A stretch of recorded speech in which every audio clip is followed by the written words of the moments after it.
Good morning बच्चों, कैसे हो? देखिए बेटा, अपन टॉपिक स्टार्ट किया था अपन ने इलेक्ट्रॉनिक्स। ठीक है, इलेक्ट्रॉनिक्स के बारे में पढ़ रहे थे। इलेक्ट्रॉनिक्स के अंदर अपन ने पहले बेसिक सेमीकंडक्टर्स के बारे में स्टडी किया, N type semiconductor, P type semiconductor. ठीक है, उसके बाद फिर अपन ने पढ़ा बच्चों पी एन जंक्शन डायोड। ठीक है, डायोड आपको पता है बेसिक डिवाइस क्या है, डायोड है। ठीक है, उसके बाद बच्चों फिर जो नेक्स्ट डिवाइस होती है वो होती है ट्रांजिस्टर। ठीक है, इलेक्ट्रॉनिक्स की बेसिक डिवाइस तो पी एन जंक्शन डायोड है। इस जो नेक्स्ट डिवाइस अपन यूज करते हैं वो है ट्रांजिस्टर। ठीक है, ट्रांजिस्टर क्या होता है बच्चों? देखो पहले बना पड़ा डायोड। डायोड में क्या होता है, कोई एक प्योर सिलिकॉन लें, मतलब प्योर सेमीकंडक्टर, उसके एक तरफ पी एक तरफ एन टाइप की इंप्योरिटी ऐड कर दें, क्या बन जाता है? P N junction diode. अब बच्चों अगर अपन एक प्योर सेमीकंडक्टर लें, उसमें आउटर साइड में सेम टाइप की एंड मिडिल पोर्शन में अपोजिट टाइप की इंप्योरिटी ऐड करें, ठीक है, तो रिजल्टेंट डिवाइस को हम बोलते हैं ट्रांजिस्टर। ठीक है, ट्रांजिस्टर कहते हैं, या कई बार उसको बाईपोलर जंक्शन ट्रांजिस्टर भी कह सकते हैं।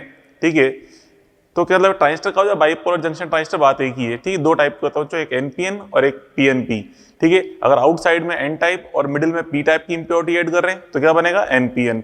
और अगर आउटसाइड में पी टाइप बीच में एन टाइप की इंप्योरिटी ऐड करेंगे तो क्या बनेगा? पीएनपी। ठीक है, तो अपन टॉपिक स्टार्ट करना है यहाँ पे ट्रांजिस्टर के बारे में। ठीक है, ट्रांजिस्टर। ट्रांजिस्टर, ठीक है, आपको दो टाइप के ट्रांजिस्टर हैं। ठीक है, NPN and PNP. NPN transistor and PNP transistor. NP and PNP. तो जो एनपीएन ट्रांजिस्टर क्या है बेटा, देखो इसमें इस तरह से हम यहाँ पे इसमें बीच में मिलाएंगे पी टाइप की इंप्योरिटी।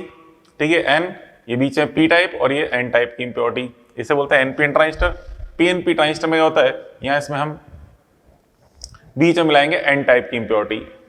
ठीक है, बीच में एन टाइप की इंप्योरिटी ऐड करेंगे, आउटसाइड में पी टाइप की इंप्योरिटी, ये जाएगा पीएनपी ट्रांजिस्टर। ठीक है, इसमें बच्चों देखो 3 टर्मिनल्स होते हैं, एक यहाँ पे लेफ्ट साइड में, एक मिडिल में और एक यहाँ पे राइट साइड में। ठीक है, ऐसे यहाँ भी 3 टर्मिनल में ट्रांजिस्टर एक 3 टर्मिनल डिवाइस है। 3 टर्मिनल डिवाइस है। ठीक है, इसमें इस लेफ्ट पोर्शन जल्दी अपन बोलते हैं इमीटर। ठीक है, राइट साइड कलेक्टर एंड ये बेस, ऐसे इमीटर, कलेक्टर एंड ये बेस। ठीक है, इमीटर, कलेक्टर एंड बेस। क्यों बोलते हैं इमीटर, कलेक्टर, बेस, अभी समझाऊंगा आपको। अब जो देखो इनको अपन जब रिप्रेजेंट करते हैं, देखिए इस टाइप से, देखो यहाँ पे बच्चों एक पीएन जंक्शन हो रहा है इस जगह, एन और ये पी लाइन दिख रही है ना, ये पीएन जंक्शन है, इसके एक तरफ एन एक तरफ पी है, और इधर भी एक जंक्शन दिख रहा है एन पी। तो यहाँ पे हम इसको कुछ इस तरह से रिप्रेजेंट कर सकते हैं। देखिए इस साइड एन है, ये रहा एन दिखा दिया, इस साइड पी ये दिखा दिया अपन ने। ठीक है, ऐसे बटा यहाँ पे इधर इस तरफ पी है, ये दिखा दिया, इस तरफ एन है, ये दिखा दिया। मीन्स एक तो पीएन जंक्शन ये लाइन और एक पीएन जंक्शन ये लाइन। ठीक है, इस तरह से इसको अपन रिप्रेजेंट कर सकते हैं। ठीक है, मीन्स इसको हम ऐसे रिप्लेस नहीं कर सकते, जस्ट एक रिप्रेजेंटेशन की फॉर्म में देख रहे हैं कि 2 पीएन जंक्शंस हैं। अगर इसको हम इससे रिप्लेस ही कर सकते होते तो क्यों जबरदस्ती अपने ट्रांजिस्टर टॉपिक पढ़ रहे हैं। ठीक है, खाली 2 डायोड से काम चल जाता। ठीक है, ये केवल एक जस्ट रिप्रेजेंटेशन है। ठीक है, हम इसको रिप्लेस नहीं कर सकते। मीन्स ऐसा नहीं कि आप सोचेंगे तो एक ट्रांजिस्टर है ये ऐसा होता है अंदर से, नहीं। ठीक है, इसके वाले एक रिप्रेजेंटेशन फॉर्म में एनपी जंक्शन है, पीएन जंक्शन, इस तरह अपन ने शो कर दिया है। ठीक है, अब यहाँ पे देखो ये दिख रहा है एनपी दिखा दिया अपन ने। ऐसे सेम यहाँ देखना चाहें तो इधर पी इधर एन है, तो इस तरह से ये पी ये एन ये शो कर दिया। ठीक है, इधर एन और इधर पी ये इस तरह शो कर दिया अपन ने। ठीक है, इस तरह अपन इसको ये रिप्रेजेंट कर सकते हैं, emitter, base and collector. Clear? अब देखो इसका एक्चुअल रिप्रेजेंटेशन कैसा होता है, जो सर्किट में उसको रिप्रेजेंट करते हैं। देखो इस तरह से, इस ट्रांजिस्टर को हम कुछ इस तरह शो करते हैं, ट्रांजिस्टर एनपीएन। ठीक है, इस तरह से ये एनपीएन ट्रांजिस्टर। ठीक है, एन पी एन, ये ट्रांजिस्टर है एनपीएन ट्रांजिस्टर। ठीक है, यहाँ पे जो बच्चों इमीटर, एरो हमेशा हम लगाते हैं इमीटर पे, ये एरो अप्लाई कर दिया, एरो इस तरह से एरो का सिंबल हम इमीटर अप्लाई करते हैं। ठीक है, ये एरो का सिंबल इमीटर अप्लाई किया था हमेशा, क्योंकि मेन करंट का सोर्स जो करंट स्टार्ट होती है इमीटर से स्टार्ट होती है। ठीक है, ये बेस है ही सही कॉमन, इमरजेंसी बेस अपन ने शो कर दिया, बेस, ये बच्चों इमीटर एंड ये कलेक्टर। ठीक है, एंड बच्चों डायरेक्शन, एरो हमेशा किस पे लगाया था? ई की तरफ, और करंट हमेशा किधर फ्लो होती है? पी टू एन, तो ये पी से एन की तरफ, एरो हमेशा जाएगा पी से एन की तरफ जाएगा हमेशा। डायरेक्शन, जैसे डायोड के अंदर भी अपन जानते हैं करंट पी टू एन होती है, तो यहाँ भी करंट पी टू एन होती है, इसलिए एरो हमेशा ई पे लगाते हैं और डायरेक्शन रखते हैं हमेशा पी से एन की तरफ। ऐसे बेटा यहाँ पे देखें इस तरह से इसको रिप्रेजेंट करेंगे, मतलब अंदर एनपीएन लिखा हुआ नहीं होता, अपने आप को पता होना चाहिए कि कौन सा एन कौन सा पी है। ठीक है, इस तरह से ई, ये बी एंड ये सी। ठीक है, यहाँ बच्चों ये पीएनपी ट्रांजिस्टर है, तो हम कैसे बोलेंगे, यहाँ पे एरो ई पे अप्लाई आता है और डायरेक्शन रखनी है पी से एन, मतलब ये होना चाहिए पी, ये होना चाहिए एन, क्योंकि डायरेक्शन हम पी से एन रखेंगे इस तरह से, पी से एन, तो ये पी। ठीक है, पीएनपी ट्रांजिस्टर, ठीक है, पीएनपी ट्रांजिस्टर, एनपीएन ट्रांजिस्टर, हम इस तरह से इसको रिप्रेजेंट कर रहे हैं। अब यहाँ पे इसमें इनका यूज क्या है, कलेक्टर बेस इनका, तो इसी को अपन देखें बच्चों यहाँ पे होता क्या एक्चुअल में, इसकी वर्किंग वगैरह थोड़ा सा ईबीसी के बारे में समझें। यहाँ पे जब भी इसको हम सर्किट में कनेक्ट करेंगे तो इमीटर, बेस एंड कलेक्टर, तो इमीटर का काम क्या होता है, इमीटर से हमेशा बच्चों जो इसमें करंट कैरियर से हमेशा इमीटर से स्टार्ट होते हैं, करंट कैरियर हमेशा क्या से स्टार्ट होते हैं, इमीटर से, ठीक है, ये किधर जाते हैं, टुवर्ड्स बेस, ठीक है, फिर कलेक्टर उनको बेस से कलेक्ट करता है, ठीक है, मींस डायरेक्शन ऑफ फ्लो क्या होती है, emitter to base and base to collector, ठीक है बच्चों। जैसे मान लो इमीटर से 100 इलेक्ट्रॉन स्टार्ट हुए, 100 में से नियरली 2% के लगभग, 2% या 1% के लगभग इलेक्ट्रॉन बेस में न्यूट्रलाइज होंगे, और जो रिमेनिंग 99% है या 98% कहाँ तक पहुंचेंगे, कलेक्टर तक। तो जो इलेक्ट्रॉन न्यूट्रलाइज हो रहे हैं बेस में, वो बेस करंट का फॉर्मेशन करते हैं, और जो रिमेनिंग कलेक्टर तक पहुंच रहे हैं वो कलेक्टर करंट का फॉर्मेशन करते हैं, ठीक है। और इन दोनों का सम करने पे टोटल करंट को हम बोलते हैं मीटर करंट। मींस आई ई की अगर 100 है, क्योंकि 100 इलेक्ट्रॉन स्टार्ट हुए थे सपोज, तो आई ई अगर 100 है तो आई बी कितनी होती है, लगभग 2, एंड आई सी कितनी होती है, लगभग 98 के समथिंग, ठीक है। ये लगभग नियरली वैल्यू अपन शो कर रहे हैं इसमें, ओके। ऐसा यहाँ होता है, यहाँ पे होल्स स्टार्ट होंगे और होल्स दे जाएंगे, यहाँ पे न्यूट्रलाइज होंगे होल्स, रिमेनिंग 98% होल्स यहाँ पहुंचेंगे। तो यहाँ पे देखिए इसमें जो अब इसको अपन सर्किट में कनेक्ट करते हैं, ई पे हमेशा लगाते हैं बच्चों फॉरवर्ड बायस, क्योंकि हम जो जनरली इसका कनेक्शन करते हैं एज ए एम्पलीफायर यूज करते हैं। ट्रांजिस्टर का यूज जो मेनली है बच्चों, 90% यूज ट्रांजिस्टर का एम्पलीफायर में होता है, ठीक है। तो जनरली हम एम्पलीफायर बनाते कैसे हैं, एम्पलीफायर में हम इमीटर पे अप्लाई करते हैं फॉरवर्ड बायस एंड कलेक्टर पे अप्लाई करते हैं रिवर्स बायस, इस तरह से हम बायसिंग अप्लाई करके सर्किट का फॉर्मेशन करते हैं, ठीक है। तो यहाँ पे देखिए अब मैं क्या कहने जा रहा हूँ, समझे बात को। देखिए जनरली का मतलब बच्चों क्या है बच्चों, एक्टिव रीजन, या हम कह सकते हैं इसमें एम्पलीफायर सर्किट, ठीक है। Amplifier circuit generally active region कह लो, एक्टिव रीजन और एम्पलीफायर सर्किट कह सकते हैं, एक्टिव रीजन के लिए एंड एम्पलीफायर सर्किट, एम्पलीफायर, ठीक है, एक्टिव रीजन के लिए एंड एम्पलीफायर सर्किट के लिए जनरली हम ई पे अप्लाई करते हैं फॉरवर्ड बायस, ठीक है।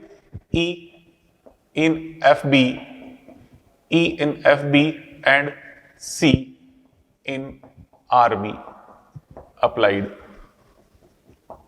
ठीक है। E पर हम फॉरवर्ड बायस एंड C पे क्या अप्लाई करते हैं, रिवर्स बायस अप्लाई करते हैं, ठीक है। सर्किट का फॉर्मेशन ये हमेशा ध्यान हो, काफी इंपॉर्टेंट चीज है, कई बार क्वेश्चन पूछता भी। और सर्किट का जो फॉर्मेशन, सर्किट जो ड्रॉ करते हैं इसी कॉन्सेप्ट ड्रॉ करते हैं, हमें E पे लगाना है फॉरवर्ड बायस, C पे लगाना है रिवर्स बायस, या कभी को बोल लेते हैं उसको इमीटर बेस जंक्शन, इसको बोल लेते हैं collector base junction.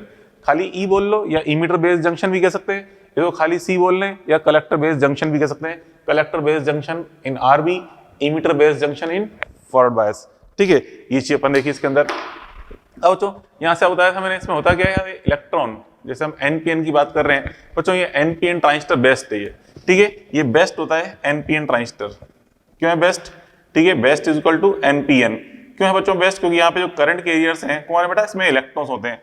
Best is equal to NPN, ठीक है, because here majority current carriers, majority are electrons, ठीक है।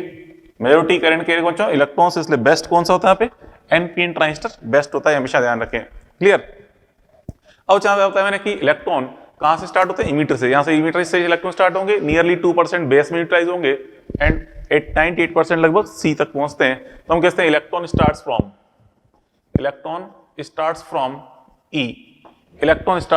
ई, ठीक है, टुवर्ड्स बेस, टुवर्ड्स बी, ठीक है। इलेक्ट्रॉन ई से स्टार्ट होंगे और किधर जाएंगे, टुवर्ड्स बी जाएंगे, ठीक है। नियरली 2%, ठीक है, नियरली 2% ऑफ, ठीक है, नियरली 2% ऑफ देम न्यूट्रलाइज, ठीक है, न्यूट्रलाइज इन बी, ठीक है। लगभग 2% यहाँ पे बी में न्यूट्रलाइज होंगे एंड क्या करते हैं, करंट का फॉर्मेशन करते हैं and nearly 2% of them neutralize in B and forms IB, ठीक है। बेस करंट आईबी का फॉर्मेशन करते हैं एंड रिमेनिंग 98% तक पहुंचते हैं, कहां पहुंचते, सी तक, ठीक है। And remaining nearly 98% will reach in C reach in C and forms IC, ठीक है, कलेक्टर करंट का फॉर्मेशन करते हैं, ठीक है। तो यहाँ पे इसमें इसी रेशो में यहाँ पे करंट भी होती है, तो टोटल करंट क्या हो जाएगी बच्चों, total IE is equal to, यहाँ पे हम देखें total IE is equal to होता है IB प्लस IC के equal. Total IE is equal to IB plus IC, ये इसका रिलेशन हो गया emitter current, base current and collector current. और यहाँ पे इसमें ये जो इमीटर करंट है ये किस ऑर्डर में होती है बच्चों, मिली एम्पियर ऑर्डर में, ठीक है। ये होता है, ये होती है बच्चों माइक्रो एम्पियर ऑर्डर में होती है करंट, और ये होती है मिली एम्पियर ऑर्डर में, ठीक है। लगभग ये इनका ऑर्डर होता है milli ampere, micro ampere, milli ampere. For example बताया आपको, सपोज अगर ये वैल्यू 100 है तो ये वैल्यू नियरली 2 होगी, तो ये वैल्यू नियरली 98 होगी, लगभग इसी रेशो में आप मान सकते हो। क्वेश्चन में परसेंटेज अगर 5% दिया हुआ है तो कोई दिक्कत नहीं, इसको 100 मान लें, इसको 5 ले लें, तो ये कितना हो जाएगा 95, ठीक है। तो कितना परसेंट न्यूट्रलाइजेशन हो रहा है बी में, उसके अकॉर्डिंग आप करंट रेशो समझ सकते हैं, ठीक है। और यहाँ पे इसमें डॉपिंग जो होती है, डॉपिंग में से यहाँ पे हम जो इसमें एनपीएन में जो इसमें डॉपिंग कर रहे हैं कलेक्टर इमीटर में, इसमें बी की डॉपिंग वेरी स्मॉल रखी जाती है, ठीक है। जो डॉपिंग होती है जो बी में डॉपिंग वेरी स्मॉल होती है, उससे ज्यादा सी में होती है, और ई में तो खैर सबसे ज्यादा होती है डॉपिंग, क्योंकि हम जानते हैं यहाँ पे न्यूट्रलाइजेशन इन बी में जो न्यूट्रलाइजेशन है कम से कम होना चाहिए, ज्यादा नहीं होना चाहिए, 1% हो, 0.5%, जितना कम से कम होता है बेटर है। तो बी में डॉपिंग लेवल बहुत कम रहता है ताकि ज्यादा न्यूट्रलाइजेशन बी में हो ही नहीं, ठीक है। उसके बाद फिर हम बात करें एरिया की, ठीक है, एरिया, ठीक है। बी का एरिया वेरी स्मॉल रहता है, ठीक है, उससे बड़ा एरिया होता है ई का, और सबसे बड़ा एरिया सी का होता है। सबसे बड़ा एरिया सी का क्यों रखते हैं, बी का तो सबसे स्मॉल क्यों रखते हैं, क्योंकि इसमें जितने कम से कम अपोजिट यहाँ पे करंट कैरिज होंगे तो बी में न्यूट्रलाइजेशन भी कम से कम होगा। जैसे बच्चों यहाँ पे इसमें ये एन है, तो यहाँ पे मेनली कौन है, इलेक्ट्रॉन्स, यहाँ से इलेक्ट्रॉन्स आएंगे, रास्ते में क्या मिलेंगे, होल्स। तो यहाँ पे जैसे 100 इलेक्ट्रॉन्स चले तो रास्ते में होल्स, कम से कम होल, थोड़े से होल्स मिलने चाहिए ताकि यहाँ पे न्यूट्रलाइजेशन कम से कम हो। तो यहाँ पे होल्स वेरी स्मॉल नंबर्स में होने चाहिए, मतलब बी का एरिया भी स्मॉल रखना चाहिए अपन को, एंड बी में डॉपिंग लेवल भी वेरी स्मॉल रखना चाहिए, ठीक है। एंड कलेक्टर का जो एरिया सबसे बड़ा क्यों रखते हैं, इसका रीजन क्या है कि कलेक्टर हम लगा रहे हैं किसमें, रिवर्स बायस में। तो रिवर्स बायस में यहाँ पे हीट बहुत प्रोड्यूस होती है, बहुत ज्यादा अमाउंट में हीट प्रोड्यूस होती है, तो कलेक्टर बहुत गर्म हो जाता है, तो उसको जलने से बचाने के लिए, ठीक है, इसलिए सरफेस एरिया लार्ज रखना पड़ता है ताकि जो हीट अंदर प्रोड्यूस हुई है इमीडिएटली इन्वायरमेंट में डिसिपेट होते रहे, इसलिए इसका एरिया लार्ज में रखना पड़ता है, ठीक है। और तो उसका फिर अपन देखें यहाँ पे कॉन्फ़िगरेशन, ठीक है। कॉन्फ़िगरेशन मतलब कनेक्शन, इस सर्किट को हम कितने टाइप से कनेक्ट कर सकते हैं, देखिए कॉन्फ़िगरेशन, ठीक है। तो 3 टाइप से कॉन्फ़िगरेशन पॉसिबल है, common base, common collector and common emitter configuration. तो देखो 3 टाइप से यहाँ पे पॉसिबल है। फर्स्ट तो है कॉमन बेस, ठीक, कॉमन बेस जिसे बोलते हैं सीबी कॉन्फ़िगरेशन, ठीक है। कॉमन बेस जिसे हम बोलते हैं बेटा CB configuration, CB configuration, CB configuration. Second होता है बेटा common emitter, common emitter configuration, common emitter जिसे बोलते हैं CE configuration, CE configuration. Third is common collector, common collector, common collector में सीसी कॉन्फ़िगरेशन। और जो कॉमन कलेक्टर कॉन्फ़िगरेशन है ये तो अपने सिलेबस में है ही नहीं, ठीक है। यहाँ बच्चों देखो ये जो मेनली अपने सिलेबस में common base and common ammeter पढ़ते हैं, ये जो है नॉट इन सिलेबस, ठीक है, ये अपने नॉट इन सिलेबस है, इसको हम नहीं पढ़ते हैं, नॉट इन सिलेबस, ठीक है, सिलेबस में है ही नहीं, इसलिए इसको हम यहाँ पे स्टडी करते ही नहीं है, कॉमन कलेक्टर की बात ही नहीं करते, ठीक है। इसका यूज ओनली इंपीडेंस मैचिंग के अंदर होता है, इंपीडेंसिंग मैचिंग वगैरह क्या है आपको ज्यादा मालूम नहीं है ही नहीं अपने सिलेबस में, ठीक है, इसलिए कॉमन कलेक्टर हम कहीं यूज नहीं करते, क्यों, इसका यूज किसमें, केवल इंपीडेंस मैचिंग में। अभी क्या है इंपीडेंस मैचिंग, नॉट मैटर, ठीक है, डजंट मैटर, अपने सिलेबस में भी नहीं, कुछ नहीं पढ़ना अपन को। चलो अपन देखें यहाँ पे इसके अंदर देखिए, इधर ये आपको समझाया 3 टाइप ऑफ कॉन्फ़िगरेशन है, common base, common collector and common ammeter, ठीक है। मेनली इसके अंदर सबसे ज्यादा इंपॉर्टेंट कौन सा बेटा, कॉमन एमीटर कॉन्फ़िगरेशन है, इसको अपन पढ़ते हैं आगे, दोनों को पढ़ेंगे डिटेल में, ऐसी बात नहीं है, ठीक है। सबसे ज्यादा जो यूज होता है वो कॉमन एमीटर ही यूज होता है, ठीक है। अब किस तरह से इनका कॉन्फ़िगरेशन है, चलो इसको समझाऊं मैं, ठीक है। तो पहले इसको नोट कर लीजिए, फिर देखते हैं आगे। तो देखिए बच्चों हम कॉन्फ़िगरेशन समझे अपन, एक तो common base configuration and common emitter configuration, ठीक है। तो देखिए बच्चों किस तरह से होता है कॉन्फ़िगरेशन, यहाँ पे आपको समझ आता है कॉमन बेस। तो सिंपल ट्रिक देखिए, सर्किट अपन कैसे ड्रॉ कर सकते हैं, जो चीज कॉमन है उसको नीचे की तरफ रखना है। जैसे बेस कॉमन है, यहाँ पे बेस नीचे लगा दिया, यहाँ पे कॉमन एमीटर है, एमीटर नीचे लगा दिया। जो चीज कॉमन है उसे डाउन साइड रखनी है, ठीक है, पहली बात तो ये। दूसरा बच्चों फिर यहाँ पे 2 बैटरी अप्लाई करनी पड़ती है लेफ्ट राइट में, यहाँ भी 2 बैटरीज लेफ्ट राइट में। किस तरह से अप्लाई करते हैं बैटरी, अभी आपको समझ आता है। ई पे हमें चाहिए फॉरवर्ड बायस और सी पे चाहिए रिवर्स बायस। पता है ई, ये एनपीएन ट्रांजिस्टर है, ठीक है, एनपीएन ट्रांजिस्टर ई को हमें चाहिए फॉरवर्ड बायस। तो एन को अगर ये ई क्या था, एन टाइप का है, इसे नेगेटिव से कनेक्ट करेंगे तो अपने आप फॉरवर्ड बायस आएगा।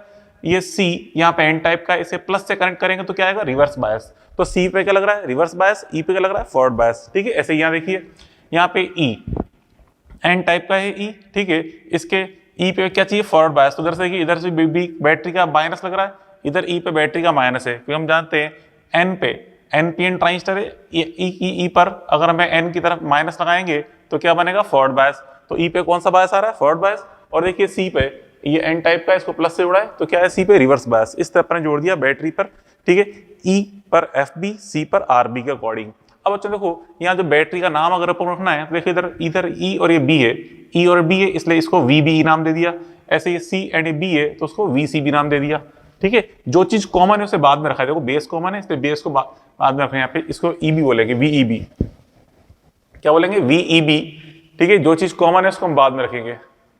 ऐसे बच्चों यहाँ पे इसके अंदर ऐसे यहाँ देखिए, ये जो बेस एंड ये इमीटर जंक्शन है इसलिए इसको नाम रख दिया वीबीई, क्योंकि ई कॉमन है, इसको ई को बाद में रखा है।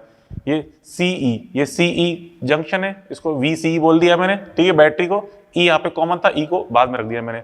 अब बच्चों यहाँ पे इसमें करंट की डायरेक्शन अपन कैसे शो करें, तो सिंपल सी ट्रिक है। करंट की डायरेक्शन के लिए हम जानते हैं करंट, ये जो एरो है बच्चों, ये एरो करंट की डायरेक्शन को शो कर रहा है, एरो, ठीक है। तो इस एरो के अकॉर्डिंग ये एरो इधर है तो यहाँ पे अप्लाई कर दिया मैंने, ये लो आई। ऐसे ही यहाँ भी देखिए ये एरो है, ये करंट शो कर रहा है आई को, ये लो मेरे आई शो कर दिया आई, ठीक है। अब बच्चों उसके बाद फिर अपन जानते हैं, थोड़ी देर पहले लिखा था अपन ने, I E is equal to क्या होता है, I B plus I C, I E is equal to I B plus I सी।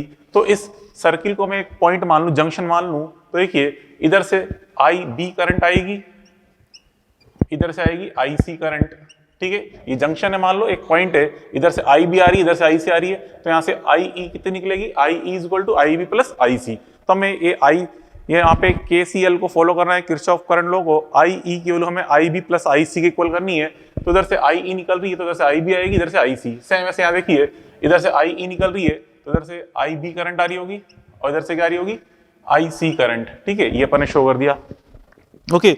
अब यहाँ पे इसमें जो लेफ्ट वाला लूप है, ये लेफ्ट लूप आपको दिख रहा है, इसे बोलते हैं इनपुट लूप। इस पूरे लूप को क्या बोलेंगे बेटा, input loop. This left loop is called input loop, okay, input loop. और इस राइट लूप को अपन बोलते हैं, ये पूरा जो राइट साइड का लूप दिख रहा है, ये right loop, this right loop is called output loop, output loop. Same ऐसे यहां भी है, left loop is input loop, right loop is output loop, input loop and output loop. ऐसा क्यों बोलते हैं बच्चों, उसका रीजन क्या है, ठीक है, क्योंकि हम यहाँ पे इसको मेनली एज ए एम्पलीफायर की तरह यूज करते हैं सर्किट को, ठीक है। एम्पलीफायर में एक तरफ इनपुट लगाया जाता है और दूसरी तरफ हम देखते हैं एक एम्पलीफाइड आउटपुट ऑब्टेन करते हैं। एम्पलीफाइड मींस लार्ज एम्पलीट्यूड, ठीक है, लार्ज एम्पलीट्यूड वाला आउटपुट हम ऑब्टेन करते हैं, इसलिए उसको बोलते हैं इनपुट आउटपुट। तो चलो देखो ये इनपुट लूप है, इसमें वोल्टेज और ये करंट ऐसे बोलेंगे, इनपुट करंट, इनपुट वोल्टेज। इस लूप में ये इनपुट करंट, ये वाला सॉरी ये तो कॉमन है, ये आउटपुट करंट, ये आउटपुट वोल्टेज, ठीक है। इसको कुछ नहीं बोलेंगे, तो कॉमन ब्रांच है इधर उधर। ये input current, input voltage, output current, output voltage, ऐसे बेटा ये input current, input voltage, output current, output voltage, इस तरह को अपन रिप्रेजेंट कर रहे होते हैं, ठीक है। अब देखो यहाँ पे हम पढ़ रहे हैं कैरेक्टरिस्टिक्स कर्व, क्योंकि यहाँ पे देखिए बेटा इधर लेफ्ट साइड में करंट वोल्टेज भी है, राइट साइड के अंदर भी करंट वोल्टेज है, ठीक है। तो यहाँ पे दो लूप दिख रहे हैं, लेफ्ट साइड में मतलब input current, input voltage, right side में आउटपुट करंट, आउटपुट वोल्टेज। तो इसलिए यहाँ पे दो तरह से कर्व पॉसिबल हैं, एक तो input characteristics curve means graph between input current, input voltage, और एक बच्चों output characteristics curve means graph between output current and output voltage. तो यहाँ पे कुछ प्रैक्टिकल ग्राफ है, ये हमें डायरेक्ट याद रखने हैं, क्योंकि इस पे कोई एनालिटिकल क्वेश्चन नहीं मिलेगा, कोई ज्यादा कुछ नहीं पूछेगा, जो ब्लैक बोर्ड पे लिखा है, बोर्ड पे लिखा है ना, केवल उससे बाहर कुछ नहीं आएगा, आप डायरेक्ट याद रखें। प्रैक्टिकल कर्व है, ज्यादा दिमाग लगाओगे कुछ पल्ले नहीं पड़ेगा, ठीक है। यहाँ पे आप डायरेक्ट रिजल्ट के ये ग्राफ हमें क्या बताना चाहते हैं, बस ये इंपॉर्टेंट है, ग्राफ कैसे ऑब्टेन हुए। ठीक है, ये प्रैक्टिकली अपने ज्यादा सिलेबस पे है नहीं, इसलिए हमें ज्यादा डेप्थ में इसके अंदर जाना नहीं है। ठीक है, शॉर्ट में आपके ग्राफ समझे इतना काफी है। देखिए बेटा यहाँ पे इसके अंदर इनपुट कैरेक्टरिस्टिक करो, graph between I in and V in, मतलब input current and input voltage with V out constant, मतलब आउटपुट वोल्टेज आपको कांस्टेंट रखना है। मतलब देखिए ये इन दोनों में हमें यहाँ पे दो सर्किट, एक तो ये और एक है। पहले इस सर्किट की बात करें, ये इनपुट करंट इनपुट वोल्टेज, इसमें ग्राफ ड्रॉ करेंगे। ये रहा इनपुट करंट, ये रहा इनपुट वोल्टेज। ठीक है, इसमें ग्राफ ड्रॉ कर रहे हैं। ठीक है, हमें कांस्टेंट किसको रखना है, आउटपुट वोल्टेज को, मतलब इस वोल्टेज को, इस वोल्टेज को रखना कांस्टेंट। एक बार मैंने इसको VCB1 रखा तो ये ग्राफ मिलेगा। इसके बाद अगली बार मैंने इसका VCB2 कर दिया कांस्टेंट, जैसे मान लो इसको रख दिया 5 वोल्ट रखा तो ग्राफ ही मिल रहा है। एक बार मान लो मैंने अब क्या मैंने 3 वोल्ट रखा तो ग्राफ ही मिला। अब क्या मैंने इसको रख दिया 1 वोल्ट तो ग्राफ ये मिला। मतलब VCB मतलब आउटपुट वोल्टेज को फिक्स रखते हुए हम यहाँ पे IE एंड VE में ग्राफ ड्रॉ कर रहे हैं। क्यों ड्रॉ कर रहे हैं, कैसे ड्रॉ कर रहे हैं, आपको समझा दिया, क्योंकि हम यहाँ पे इनपुट कैरेक्टरिस्टिक ड्रॉ कर रहे हैं, इनपुट करंट इनपुट वोल्टेज में ग्राफ बनाना है हमें। ठीक है, प्रैक्टिकल ग्राफ ऐसा मिलता है। ठीक है, तो बच्चों इसमें ये VCB वाला वोल्टेज थोड़ा सब ज्यादा होता है, ये थोड़ा कम होता है, ये कम होता है, इससे वोल्टेज कम करते आते हैं, ग्राफ राइट साइड में शिफ्ट होते आता है, ये ग्राफ मिलते हैं, ये रिजल्ट्स हैं इसके। ऐसे बच्चों यहाँ पे हम देखें, हम ग्राफ ड्रॉ करेंगे इसमें और इसमें, input current and input voltage में। ठीक है, IB एंड VBE रखना है कांस्टेंट है, आउटपुट वोल्टेज को, मतलब इसको कांस्टेंट रखना है VCE को। तो एक बार VCE1 रख दिया कांस्टेंट, एक बार VCE2 रख दिया, एक बार VCE3। ठीक है, ये रख दी वैल्यूज कांस्टेंट। तो मैं यहाँ पे ये VCE1 सबसे ग्रेटेस्ट होता है, थोड़ा और कम वोल्टेज हो गया, थोड़ा और कम वोल्टेज हो गया, इस तरह में ग्राफ मिल रहे होते हैं। ठीक है, ये चीज अपन देखिए। अब बच्चों देखिए ये तो हो गया इनपुट कैरेक्टरिस्टिक्स कर्व। अब देखिए आउटपुट कैरेक्टरिस्टिक्स कर्व, मतलब अब क्या जो ग्राफ ड्रॉ करना है, output current and output voltage में ग्राफ ड्रॉ करना है। और किसको कांस्टेंट रखना है, विद आई इन कांस्टेंट, मतलब इनपुट करंट को रखना है कांस्टेंट। ठीक है, मतलब हम जो ग्राफ ड्रॉ करेंगे, अब आउटपुट करंट आउटपुट वोल्टेज में ग्राफ ड्रॉ करेंगे, किसको रखेंगे कांस्टेंट, इनपुट करंट को। ऐसे ही यहाँ भी आउटपुट करंट आउटपुट वोल्टेज में ग्राफ ड्रॉ करेंगे, इनपुट करंट को रखेंगे कांस्टेंट। ठीक है, तो ग्राफ हमें कुछ ऐसे मिलते हैं, वो देखते हैं आपके। अब इस ग्राफ में हमें कुछ पोर्शन मिलेंगे। ठीक है, पोर्शन क्या मिलेंगे, इसको समझें। देखिए रीजन एक तो होता है एक्टिव रीजन, आपको समझा बच्चों, ई पे ये जो हमने सर्किट ड्रॉ किया ना, ये सारा सर्किट क्या बेटा, एक्टिव रीजन का है। एक्टिव रीजन मतलब जनरल कनेक्शन, मतलब एम्पलीफायर। अभी आपको समझा था, ई पे हम क्या लगाते हैं, फॉरवर्ड बायस, सी पे क्या लगाते हैं, रिवर्स बायस। ठीक है, बाकी आपकी मर्जी, लगाना चाहो दोनों पे फॉरवर्ड लगा दो, दोनों पे रिवर्स लगा दो, या हो सकता है सी पे लगाओ फॉरवर्ड, ई पे लगाओ रिवर्स, आपकी इच्छा है। तो हम टोटल 4 तरह से कनेक्शन कर सकते हैं। ठीक है, कॉमन बेस हो चाहे कॉमन एमीटर हो, हम उसको 4 तरह से कनेक्ट कर सकते हैं। ठीक है, जैसे एक तो है कि दोनों पे लगा रहे हैं, ई पे क्या लगा रहे हैं FB और सी पे क्या लगा रहे हैं RB, इसे बोलते हैं हम एक्टिव रीजन। जो आपको लिखा था जनरल कनेक्शन जो है एक्टिव रीजन बोलते हैं, उसे बोलते हैं एम्पलीफायर। अभी आपको लिखा है लाइन ये। ठीक है, इसका यूज कैसे होता है, एम्पलीफायर, मतलब ये सर्किट है, ये एक एम्पलीफायर की तरह सर्किट है। ठीक है, और यहाँ पे हम देखते हैं आई आउट की वैल्यू V आउट पे डिपेंड नहीं करती, मींस ये जो आउटपुट करंट है ये इस पे डिपेंड नहीं करती। क्या कहते हैं, ये आउटपुट करंट ये इस पे डिपेंड नहीं करती। ठीक है, output current is not depend on output voltage. ठीक है, ये चीज है। अब बच्चों यहाँ पे मेनली हम जो ये डायग्राम ड्रॉ की ये एक्टिव रीजन के मतलब फर्स्ट लाइन की है। बाकी करेक्शन करना चाहो तो इस पे लगा दो RB, इस पे भी RB, या इस पे FB, इस पे FB, या इस पे RB, इस पे FB, लगाने को तुम कैसे भी लगा सकते हैं। ठीक है, तो इन सभी रीजन को नेम क्या रखते हैं, देखिए इसे बोलते हैं कट इन रीजन, कभी कभी कट ऑफ भी बोल लेते हैं, कोई दिक्कत नहीं है। कट इन रीजन के लिए या कट ऑफ रीजन के लिए। ठीक है, यहाँ बच्चों दोनों पे अगर RB लगा रहे हैं तो उसे कट इन रीजन बोलते हैं, मतलब दोनों पे लगाना है RB। ठीक है, रिवर्स बायस के अकॉर्डिंग। ठीक है, इसका दोनों RB के अंदर है, मतलब दोनों ऑफ हैं। ठीक है, तो उसको आप यूज किस लिए किया था, ऑफ स्विच की तरह। ठीक है, यहाँ पे I out is not depend on V out, यहाँ भी आई आउट की रूल V आउट पे डिपेंड नहीं करती। ठीक है, फिर बच्चों सैचुरेशन रीजन, इसमें लगाते हैं दोनों पे लगाते हैं forward bias, E and C दोनों पे FB लगाते हैं। ठीक है, दोनों ऑन है, दिख रहे हैं FB दोनों ऑन है। FB हम जानते हैं ऑन होता है, FB भी ऑन, तो दोनों ऑन इसका मतलब बोलते हैं ऑन स्विच की तरह यूज होता है, ये ऑन स्विच की तरह। यहाँ पे आई आउट को रैपिडली डिपेंड करती है V आउट पे, rapidly depend on V out. ऐसे बच्चों रिवर्स एक्टिव रीजन, मतलब एक्टिव का जस्ट अपोजिट, मतलब FB की जगह लगा दो RB की जगह लगा दो FB, मतलब एक्टिव रीजन का जस्ट उल्टा, उसे बोलते हैं रिवर्स एक्टिव रीजन। इसका कोई यूज नहीं होता, यहाँ पे आई आउट की वैल्यू रैपिडली डिपेंड कर रही होती है V आउट पे। ठीक है, और बच्चों ग्राफ कैसा मिल रहा है, देखिए ये रीजन अपन ग्राफ पे समझाऊंगा आपको मैं। देखिए ये पहले हम बात कर रहे हैं एक्चुअली फॉर CB कॉन्फ़िगरेशन, तो CB कॉन्फ़िगरेशन बच्चों आउटपुट करंट कौन सी है, IC एंड VCB वोल्टेज है, इन दोनों में ग्राफ ड्रॉ करना है। देखिए IC एंड VCB में ग्राफ ड्रॉ कर रहे हैं, कांस्टेंट किसको रखना है, इनपुट करंट को, मतलब IE को। आई ई को रखना है कांस्टेंट, ठीक है। तो एक बार आई ई ले लिया मैंने 2 मिली एम्पियर, तो ये ग्राफ मिल रहा है इस तरह से। तो देखो स्लाइटली इंक्लाइंड है ये, मतलब आई, ये ग्राफ एक हॉरिजॉन्टल लाइन है, हॉरिजॉन्टल से थोड़ा सा झुका हुआ है, स्लाइटली इंक्लाइंड, मतलब I C is nearly not depend on V C B, क्योंकि नियरली हॉरिजॉन्टल लाइन है। हाँ थोड़ी सी झुकी हुई होती है स्लाइटली, बट हम नियरली कांस्टेंट मान लेते हैं। तो ये ग्राफ एक बार 2 मिली एम्पियर, एक बार 1 मिली एम्पियर, एक बार 0 मिली एम्पियर, ये ग्राफ मिल रहे हैं इस तरह से, ठीक है। तो यहाँ पे इस ग्राफ के अंदर हम देख रहे हैं I C is not depend on V C B आ रही, नियरली कांस्टेंट लाइन आ रही है आई सी। तो आई सी केवल किस पे डिपेंड कर रही है बच्चों? आई ई पे, मींस आउटपुट करंट केवल इनपुट करंट पे डिपेंड कर रही है, आउटपुट वोल्टेज पे डिपेंड नहीं कर रही, ठीक है। इस तरह से ग्राफ मिल रहे होते हैं, ठीक है। तो बच्चों इस रीजन को बोलते हैं एक्टिव रीजन, ठीक है। अब आई ई को नेगेटिव कर दें, नेगेटिव करना है मतलब बच्चों आई ई को मैं नेगेटिव करना है, नेगेटिव मतलब इस बैटरी को उल्टा लगा दें, इस बैटरी को उल्टा लगा देंगे तो आई ई क्या हो जाएगा? नेगेटिव। तो बच्चों अगर आपने इस बैटरी को उल्टा लगा दिया, तो उल्टा लगा दिया ई पे क्या बन जाएगा? रिवर्स बायस, ठीक है। सी पे तो पहले से रिवर्स बायस था, ई पे था फॉरवर्ड बायस, आपने ई को कर दिया रिवर्स, तो दोनों पे रिवर्स रिवर्स हो गए, तो दोनों पे रिवर्स रिवर्स हो गए, रिवर्स बायस रिवर्स बायस। तो इस नीचे वाले रीजन को बोलते हैं cut in region, cut in region बोलते हैं, ठीक है। तो यहाँ भी हम देख रहे हैं लाइन ऐसे मिलेगी, मतलब कांस्टेंट लाइन मिलेगी लगभग, ठीक है। ऐसे बच्चों एक्टिव रीजन के बैक साइड में ले जाएं, मतलब इस VCB को उल्टा करें, VCB को उल्टा करें, तो इस ओरिजिन के बैक साइड में ग्राफ हमें ऐसे मिलता है, रैपिडली ग्राफ में चेंज मिलता है, तो इसे बोलते हैं सैचुरेशन रीजन, ठीक है, सैचुरेशन रीजन। और ये वाला पोर्शन होता है रिवर्स एक्टिव रीजन, ठीक है। तो इस ग्राफ में बस ये रखें ये एक्टिव रीजन, बाकी कुछ भी नहीं पूछता कौन सा रीजन क्या है, मेनली बस ये रखना है एक्टिव रीजन ही होता है, ठीक है। ये चीज अपन देख ली। ऐसे यहाँ बच्चों इसके अंदर भी IC एंड VC, मतलब यहाँ पे ग्राफ ड्रॉ करें IC एंड VC में, कांस्टेंट किसको रखना है? IB को रखना है कांस्टेंट, IB को। तो एक बार आपने 10 माइक्रोएम्पियर लिया, एक बार 5 माइक्रोएम्पियर, एक बार 0, ऐसे कांस्टेंट ये फिक्स वैल्यू यह ग्राफ मिला, नेक्स्ट फिक्स वैल्यू के लिए ग्राफ मिल रहा है, नेक्स्ट फिक्स वैल्यू के लिए ग्राफ मिल रहा है। तो हम देख रहे हैं IC वैल्यू किस पे डिपेंड कर रही है? IB पे। IC is not depend on VC।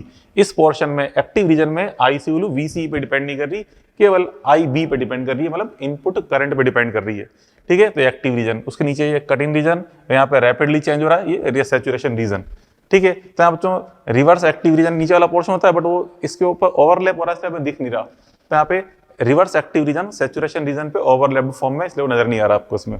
चलो ये तो आ गया रिजल्ट, इसके ग्राफ ड्रॉ कर लिए, ठीक है। अब बच्चों graph between V out and V in for CB configuration, ये जो CB कॉन्फ़िगरेशन है, ठीक है वाला, इस CB कॉन्फ़िगरेशन के लिए हम देखें इस output voltage and input voltage में जो ग्राफ होता है, output voltage versus input voltage, तो एक ग्राफ हमें कुछ इस तरह मिलता है, प्रैक्टिकल ग्राफ है, डायरेक्ट याद रखना है, ठीक है। तो स्टार्टिंग में मतलब बहुत कम वोल्टेज लगाया अपन ने वी इन को, तो नियरली कांस्टेंट लाइन है, फिर इस तरह से वेरिएशन होता है इसके अंदर, फिर यहाँ पे वापस कांस्टेंट बन जाता है ग्राफ, ठीक है। तो बच्चों यहाँ पे केवल इस सेकंड वाले रीजन में हम देख रहे हैं output voltage is depend on input voltage. जैसे हम आउटपुट को चेंज कर रहे हैं, इनपुट चेंज हो रहा है, ठीक है, आउटपुट को चेंज कर रहे हैं, इनपुट वोल्टेज चेंज हो रहा है, ठीक है। तो ये सेकंड वाला रीजन है ना, ये रीजन किसको शो करता है? एम्पलीफायर को। कि एम्पलीफायर में क्या होता है, हम इनपुट वोल्टेज कम देंगे तो आउटपुट वोल्टेज कम मिलेगा, ज्यादा देंगे तो ज्यादा मिलेगा, मतलब क्या दोनों एक दूसरे डिपेंड कर रहे होते हैं। Input voltage output voltage depend करता है, उसे बोलते हैं एम्पलीफायर, ठीक है। बट बच्चों यहाँ पे इसमें एम्पलीफायर के अलावा स्विच के केस में यहाँ पे ये डिपेंडेंसी नहीं, यहाँ पे ये कांस्टेंट है, यहाँ भी कांस्टेंट है ग्राफ, बट यहाँ पे डिपेंडेंसी आ रही है। तो देखिए बच्चों यहाँ पे फर्स्ट वाला जो रीजन है, फर्स्ट रीजन में वी इन की वैल्यू 0.6 से स्मॉल है, मतलब वेरी स्मॉल है, ठीक है, 0.6 वोल्ट से मतलब वेरी स्मॉल है, V in is very small. जब वेरी स्मॉल होता है उसे बोलते हैं ऑफ स्विच, मतलब ये फर्स्ट वाला रीजन किसको शो कर रहा है? ऑफ स्विच को। क्यों शो कर रहा है? क्योंकि वी इन की वैल्यू वेरी स्मॉल है, ठीक है, ये ऑफ स्विच। सेकंड थर्ड वाले रीजन में वी इन लार्ज है, यहाँ पे वी इन की वैल्यू लार्ज है, मतलब ये जैसे 0.6 से हो सकता है ये 5 वोल्ट या 7 वोल्ट या 10 वोल्ट हो, उससे लार्ज आ रही है वैल्यू, इसमें लार्ज आ रही है वैल्यू, वी इन की लार्ज है, तो उसे बोलते हैं ऑन स्विच। और सेकंड वाले V out is depend on V in, ये क्या बेटा? एक्टिव रीजन या कह सकते हैं एम्पलीफायर।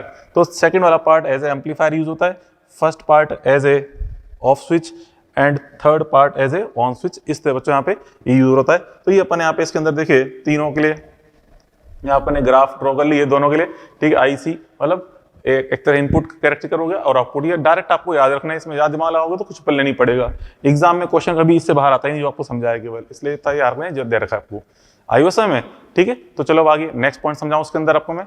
अब जो अपन देखें ट्रांजिस्टर एज एन एम्पलीफायर, मतलब जो एक्टिव रीजन है हम देख रहे हैं, जो ट्रांजिस्टर का मेनली यूज होता है वो एज ए एम्पलीफायर ही होता है, मींस एक्टिव रीजन के अकॉर्डिंग हम सर्किट कनेक्ट करते हैं, ठीक है। अब जो एम्पलीफायर क्या करता है, एम्पलीफायर की हेल्प से हमें एक एम्पलीफाइड आउटपुट ऑप्टेन होता है, मींस इसका एम्पलीट्यूड लार्ज हो, ऐसा हमें आउटपुट ऑप्टेन होता है। अब जो एम्पलीफायर यहाँ पे वोल्टेज को भी इंक्रीज कर सकता है, करंट को भी इंक्रीज कर सकता है, पावर को भी इंक्रीज कर सकता है एम्पलीफायर, ठीक है। तो यहाँ पे हम वही देखने जा रहे हैं एम्पलीफायर। अब जो जितने टाइम्स वैल्यू इंक्रीज हो गई है उसे बोलते हैं गेन या एम्पलीफिकेशन फैक्टर। जैसे मान लो इनपुट वोल्टेज अपने दिया 10, आउटपुट वोल्टेज मिल रहा है मुझे 50 वोल्ट, तो कितने टाइम्स मिला? 5 टाइम्स, ठीक है। तो यहाँ बोलेंगे 5 इज गेन या कहते हैं 5 इज एम्पलीफिकेशन फैक्टर। मींस जितने टाइम्स हमें लार्ज वैल्यू मिल रही है उसे बोलते हैं एम्पलीफिकेशन फैक्टर और गेन कहते हैं। देखिए इन सीई और CB configuration if V in is applied in input loop, means amplifier में क्या करते हैं, जो पे अपन ने कॉन्फ़िगरेशन पढ़े सीई एंड सीबी, इसके लेफ्ट लूप पे मतलब इनपुट लूप पे हम वी इन अप्लाई करते हैं, ठीक है। V in input voltage apply करते हैं एंड जो आउटपुट लूप है वहां पे एक लोड रेजिस्टेंस आरएल अप्लाई करके, लोड रेजिस्टेंस आरएल अप्लाई करके हम आउटपुट ऑब्टेन करते हैं वी आउट, ठीक है। इसी सर्किट को हम क्या बोलते हैं? एम्पलीफायर, ठीक है। अब जो यहाँ पे आई वी पी आर मतलब current, voltage, power, resistance can amplified, मतलब इनमें से किसी की वैल्यू इंक्रीज की जा सकती है, ठीक है। वो चीज अपन देख रहे हैं। Where ratio output upon input is called amplification factor और गेन, ठीक है। मतलब हमें कितना आउटपुट जो उत्पन्न हुआ वो इनपुट के रेस्पेक्ट में कितने टाइम से, उसे हम गेन बोलते हैं, ठीक है। अब जो जनरली गेन की वैल्यू मोर देन 1 होती है, बट कभी कभी लेस देन 1 भी हो सकती है। मींस वैल्यू अगर मान लो एम्पलीफाइड होने की वजह से थोड़ी सी वैल्यू स्मॉल हो गई है तो वैल्यू लेस भी आ सकती है, लेस देन 1 भी आ सकती है वैल्यू, ठीक है।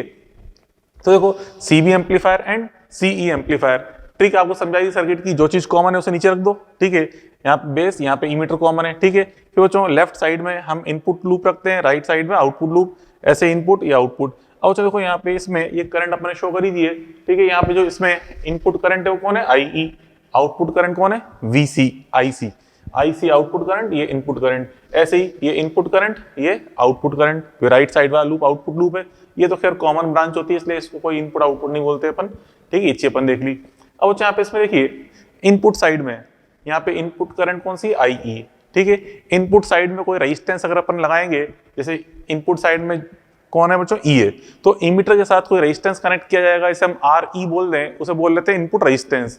ऐसे ही इधर आउट साइड, राइट साइड में सी के साथ कोई रेजिस्टेंस कनेक्ट किया जाएगा, जिसे हम आर सी कहते हैं या कभी कभी आर एल बोल लेते हैं। जैसे कहा मैंने यहाँ पे आर एल कनेक्ट कर रहे हैं, आर एल, ठीक है, आर एल या फिर आर सी। राइट साइड में हम आर एल या फिर आर सी का यूज करते हैं, उसे बोलते हैं आउटपुट रेजिस्टेंस। लेफ्ट साइड में हम आई यहाँ पे आर ई रेजिस्टेंस का यूज करेंगे, उसे हम क्या बोलेंगे? इनपुट रेजिस्टेंस, ठीक है। ऐसे बच्चों यहाँ पे आउटपुट साइड में जो कलेक्टर बेस वोल्टेज है वो क्या है? Output voltage. Emitter base voltage जो है वो क्या होगा? इनपुट वोल्टेज, ठीक है। ऐसे ही इसमें अपन देख लें, यहाँ पे राइट साइड में कलेक्टर है, तो राइट साइड में जो रेजिस्टेंस कनेक्ट करेंगे आर सी रेजिस्टेंस के लिए या आर एल रेजिस्टेंस, उसे बोलेंगे आउटपुट रेजिस्टेंस, ठीक है। और ये आउटपुट करंट, इधर ये इनपुट साइड में ये इनपुट करंट है, और यहाँ पे बेस के साथ कोई रेजिस्टेंस कनेक्ट करेंगे आर बी, उसे बोलेंगे इनपुट रेजिस्टेंस, ठीक है।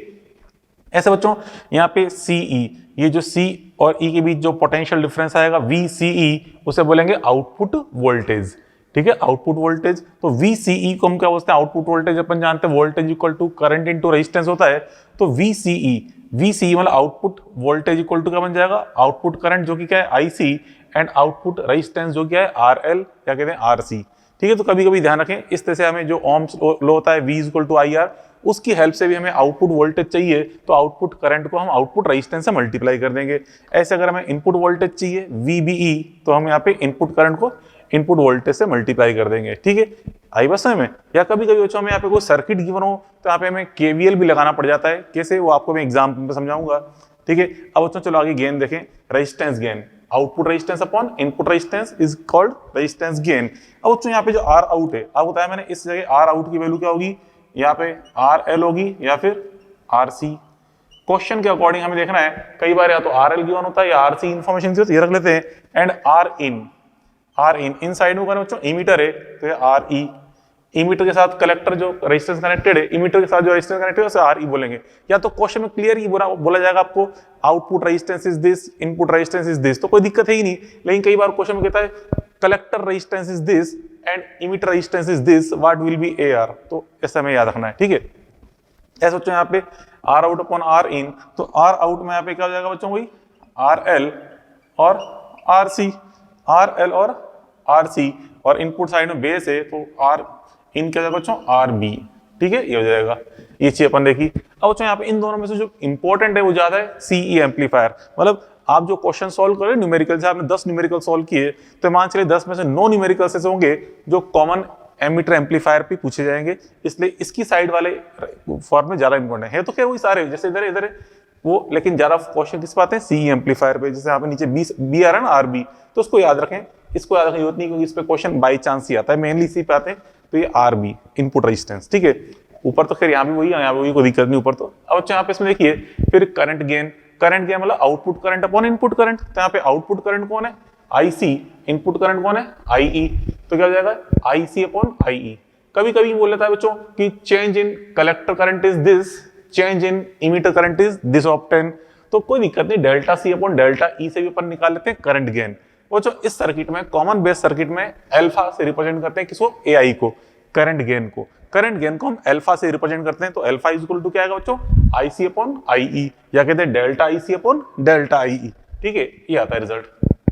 अब बच्चों यहाँ पे आईसी एंड आई के बारे में आपको पता ही है कि आईसी की जो वैल्यू होती है वो आई के नियरली सेम होती है। जैसे एग्जांपल के फॉर्म में बताया था मैंने, ये वैल्यू लगभग बच्चों नियरली अगर 10 है, मान लो 100 एम्पियर है, 100, तो यहाँ पे ये नियरली कितनी होती है बच्चों, ये नियरली होती है ये 98 के समथिंग। जो अपन एग्जांपल लिया था कि 100 इलेक्ट्रॉन चले, 2% बेस में न्यूट्रलाइज हुए, 98% कलेक्टर तक पहुंचे, तो उसी रेशियो में आप समझ सकते हैं, ठीक है। तो यहाँ पे अल्फा की वैल्यू क्या आएगी, लेस देन 1, क्योंकि यहाँ पे ऊपर 98 सोचे, नीचे 100 सोचेंगे, तो 98 अपॉन 100 दैट इज 0.98, ठीक है, मतलब लेस देन 1। या हो सकता है बच्चों क्वेश्चन में अगर ये 95 गिवन हो तो ये क्या हो जाएगी 100, मतलब 100 हो तो ये 95 हो जाएगी, तो भी 95 अपॉन 100 करेंगे तो 0.95, मतलब alpha is slightly less than 1 होता है, ठीक है। इससे करस्पॉन्डिंग यहाँ हो जाएगा, यहाँ हो जाएगा beta is equal to IC upon IB, क्योंकि यहाँ देखिए आईसी अपॉन आईबी करेंगे, beta is equal to IC upon IB, ठीक है। या कहते हैं delta IC upon delta IB, अगर चेंजेस की इन्फॉर्मेशन दे रखी हो, ठीक है। तो यहाँ पे देखिए इसमें आईसी एंड आईबी, जैसा होता है कि आईसी तो अपन कितना लेके चल रहे हैं यहाँ पे, लगभग 98, ठीक है, लगभग 98, एंड आईबी की वैल्यू कितनी होती है, नियरली 2। जैसे आई ई 100 है तो I B 2 and 9 and I C nearly 98, तो उसके अकॉर्डिंग देखें यहाँ पे 98 अपॉन 2 करेंगे तो 98 अपॉन 2 करने पे कितना रहा, नियरली 49। तो मिस यहाँ पे जो बीटा है, beta is very very greater than 1, तो यहाँ पे हम उसको अल्फा से शो करते हैं करंट गेन को, यहाँ बीटा से शो करते हैं, ठीक है। बीटा की value very very greater than 1 होती है, ठीक है। अब जो अल्फा एंड बीटा में जो रिलेशन है, ये भी एक इंपॉर्टेंट फॉर्मूला है, important relation between beta and alpha. मतलब क्वेश्चन में अगर आपको अल्फा की इन्फॉर्मेशन गिवन है और हमें बीटा की जरूरत पड़ रही है, तो बीटा की फाइंड कर लेंगे अल्फा अपॉन 1 माइनस अल्फा करके, ठीक है। अल्फा अपॉन 1 माइनस अल्फा करके फाइंड कर लेंगे, ठीक है, बीटा की वैल्यू।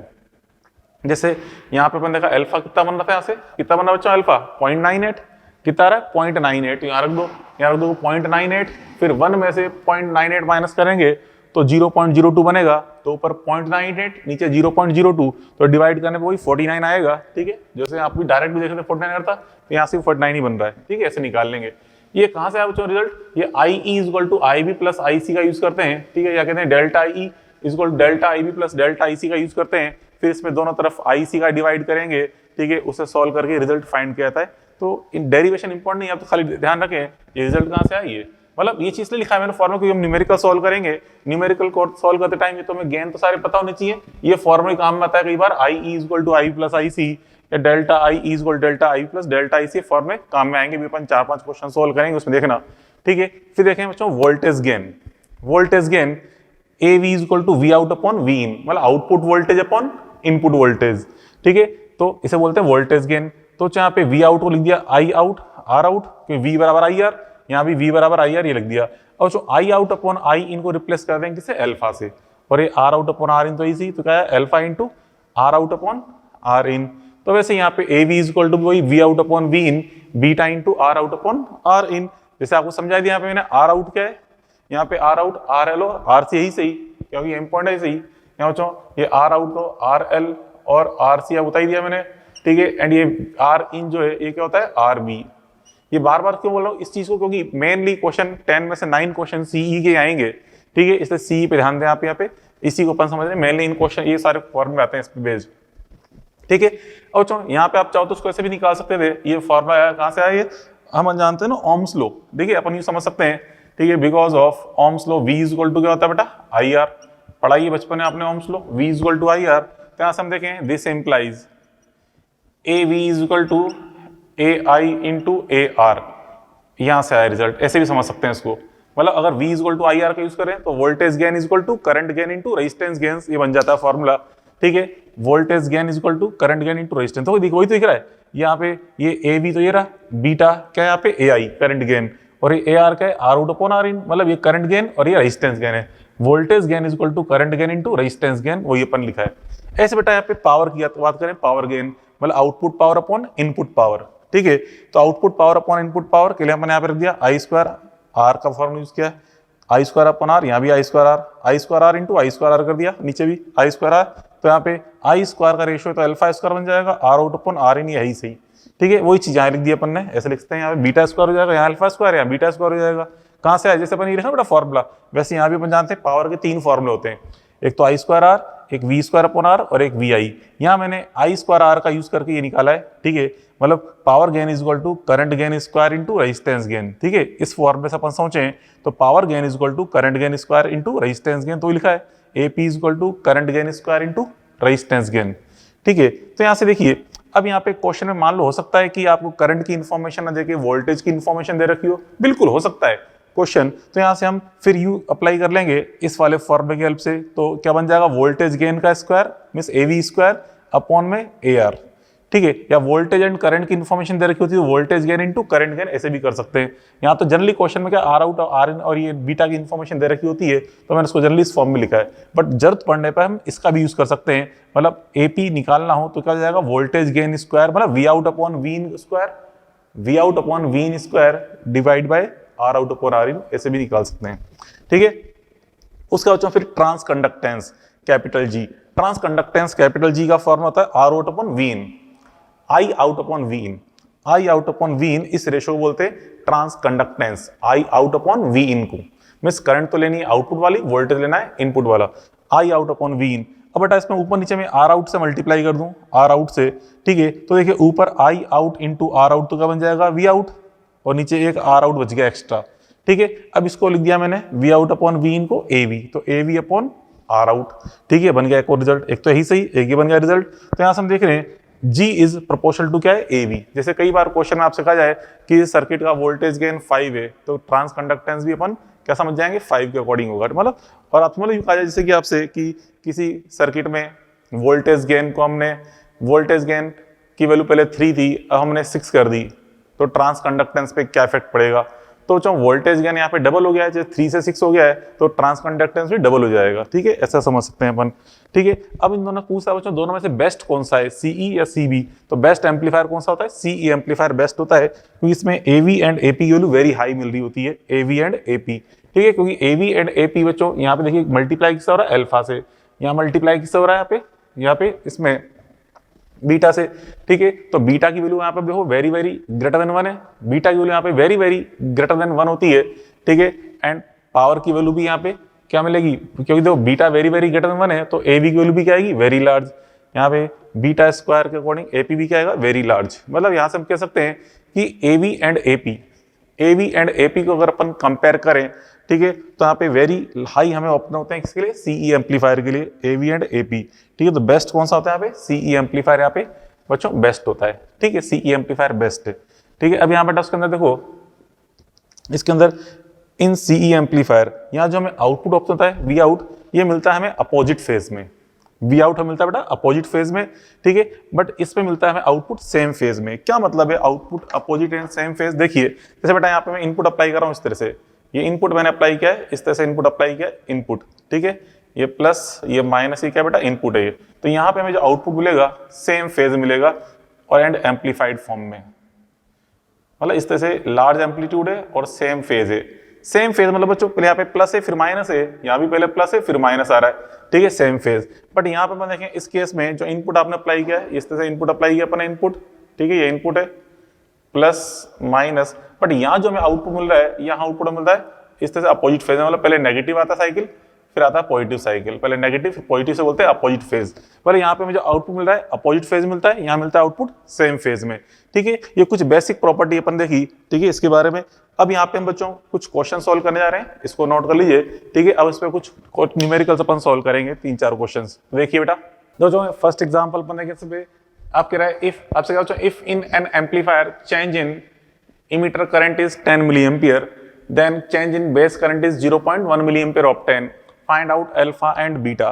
तो यहाँ पे चेंज की इंफॉर्मेशन दे रखी है, ठीक है, दो करंट में चेंज आपको दे रखा है, तीसरी करंट में चेंज अपन निकाल सकते हैं, ठीक है। देखिए सॉल्यूशन क्या कह रहा हूं मैं, यहाँ पे जो फॉर्मूला जानते हैं, delta I E is equal to delta I B plus delta I C होता है, ठीक है। Change in emitter current 10 milli ampere ये गिवन है, 10 मिली एम्पियर, ठीक है।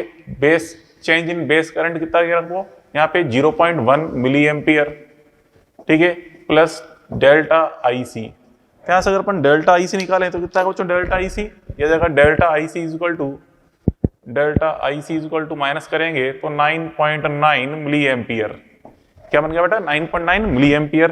अब हमें निकालना अल्फा, ठीक है। अल्फा इज इक्वल टू क्या होता है बच्चों, I C upon delta I C upon delta I E, delta I C upon delta I E, ये लिखा था अपने फॉर्मूला भी, ठीक है।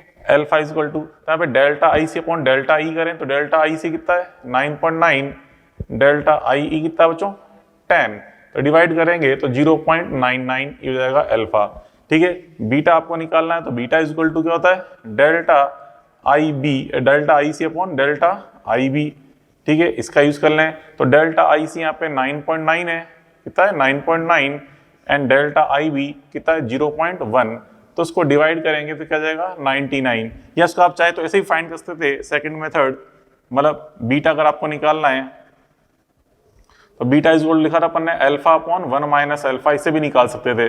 अल्फा आपने निकाल लिया 0.99 डिवाइड बाय 1 माइनस 0.99 करेंगे तो नीचे क्या आएगा 0.01, ठीक है। उसको मल्टीप्लाई यहाँ पे जिससे डिवाइड कर देंगे तो कितना जाएगा ये 99, ऐसे भी आप फाइंड कर सकते थे, ठीक है। ये अपने फर्स्ट क्वेश्चन सॉल्व कर लिया। आइए समय ऐसे सिंपल क्वेश्चन नहीं आते, ज्यादा टिपिकल नहीं आते। चलो अगला क्वेश्चन देखें, आपसे कह रहा है नेक्स्ट क्वेश्चन बच्चों यहाँ पे, in an C amplifier 10 power 10 electrons are emitted from emitter to base, ठीक है। इतने बेस इलेक्ट्रॉन जा रहे हैं प्रति सेकंड, ठीक है। 10 पावर 10 इलेक्ट्रॉन्स पर सेकंड, यहाँ पे पर सेकंड ना, पर सेकंड, ठीक है, इलेक्ट्रॉन्स पर सेकंड, ठीक है। इलेक्ट्रॉन्स पर second are emitted from E to B, if 2% of them neutralize in B with holes then B is equal to question mark, beta आपको फाइंड करना है, बीटा की वैल्यू, ठीक है। यहाँ पे करंट गेन बीटा फाइंड करना है, तो देखिए यहाँ पे इसका सॉल्यूशन अपन समझे।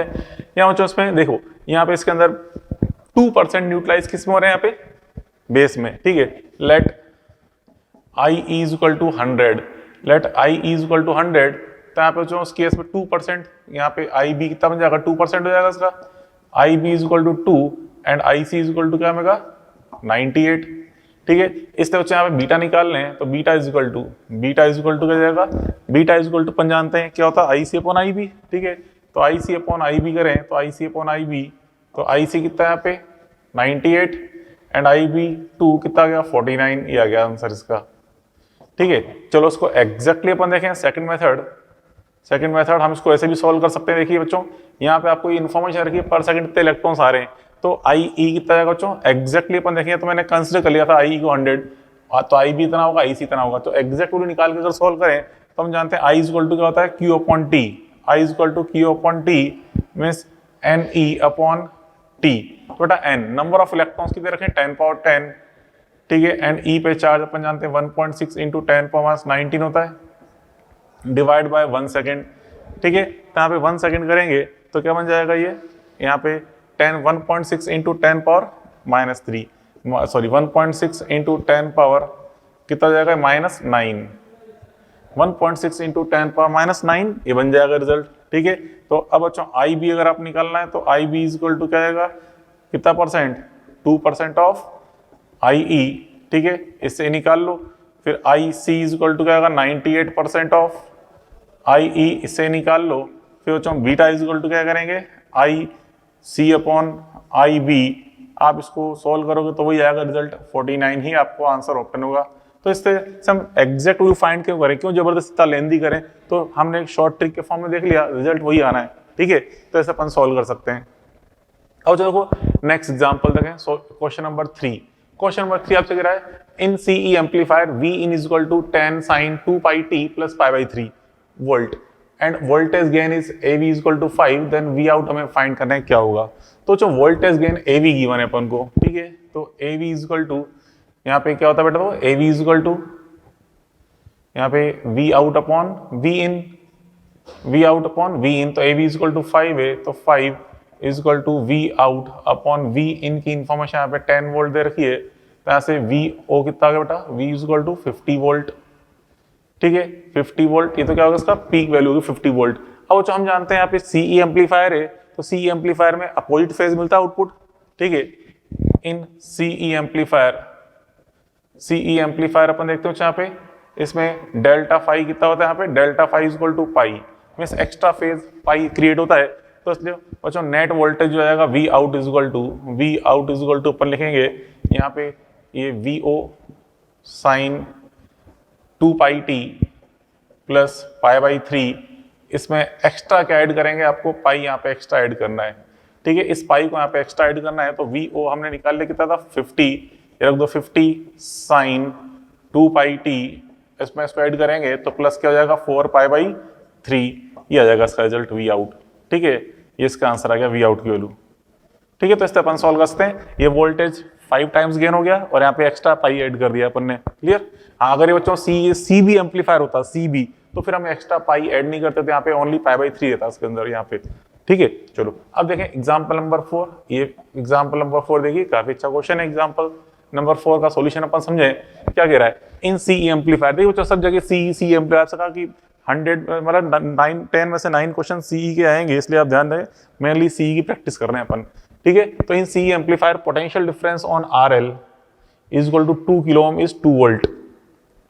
तो फर्स्ट लाइन को पढ़िए, फर्स्ट लाइन से हमें क्या बता रहा है बच्चों, सर्किट दिमाग में सोचिए क्या है, CE एम्पलीफायर है, CE एम्पलीफायर हम जानते हैं, CE एम्पलीफायर में लेफ्ट साइड में क्या था बच्चों, CE एम्पलीफायर में लेफ्ट साइड में अपन लिया था यहाँ पे बेस, राइट साइड में लिया था अपन ने कलेक्टर, ठीक है, बेस एंड राइट साइड में कलेक्टर, ठीक है। तो यहाँ पे जो राइट साइड में कलेक्टर है उसमें अपन जो वोल्ट रेजिस्टेंस यूज करते हैं, या तो RC रेजिस्टेंस बोल लेते हैं या फिर RL रेजिस्टेंस, ठीक है। अब RL रेजिस्टेंस है, ठीक है, उसमें करंट कितनी फ्लो हो रही है बच्चों, IC, RL रेजिस्टेंस में करंट IC फ्लो हो रही है। अब हमें इस रेजिस्टेंस पे पोटेंशियल डिफरेंस दे रखा है, तो हम ओम्स लॉ की हेल्प से इसमें करंट फाइंड कर सकते हैं, IC कैसे निकाल लेंगे, पोटेंशियल डिफरेंस अपॉन रेजिस्टेंस, क्योंकि V इक्वल टू IR, तो I equal to V upon R कर लेंगे, ठीक है। तो यहाँ से हमें IC पता चल जाएगा, IC इक्वल टू क्या हो जाएगा बच्चों, यहाँ पे V आउट, यहाँ पे जो पोटेंशियल डिफरेंस है, ठीक है बच्चों, यहाँ पे क्या करेंगे VL अपॉन RL,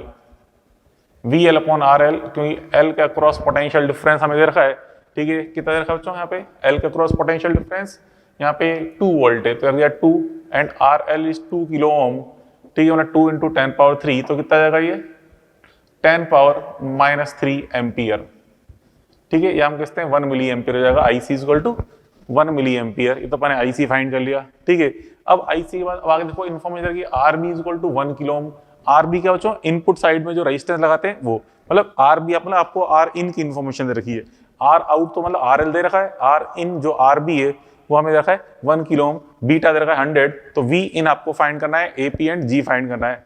और चलो देखो AV हम जानते हैं फॉर्मूला होता है AV is equal to V out upon V in is equal to क्या होता है बच्चों, यहाँ पे beta into R out upon R in, ठीक है, इसका यूज कर रहे हैं।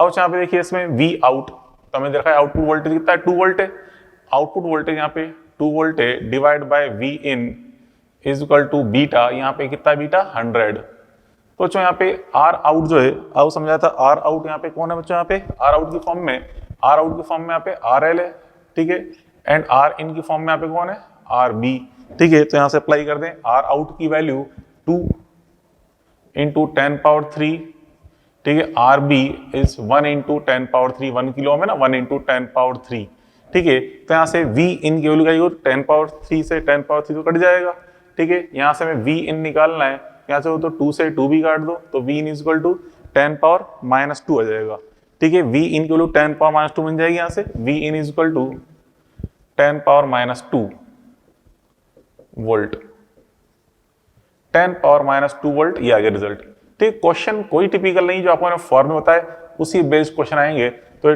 10 पावर माइनस 2 वोल्ट, ये वी इन फाइंड कर लिया। अब आपको एपी फाइंड करना है, एपी पावर गेन। तो एपी इज इक्वल टू हम जानते हैं बेटा, एपी इज इक्वल टू क्या होता है, beta square into R out upon R इन।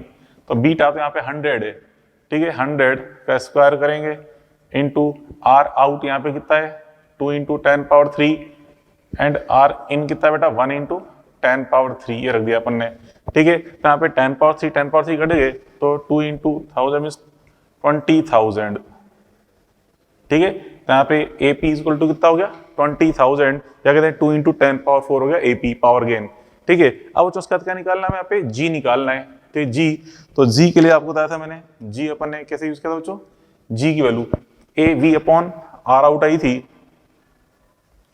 ए वी अपॉन आर आउट, ठीक है, A V upon R out. अब ए वी को अपन यहां पे लिखते हैं V out upon V in, ठीक है, V out upon V in, V out upon V in upon R out, ठीक है।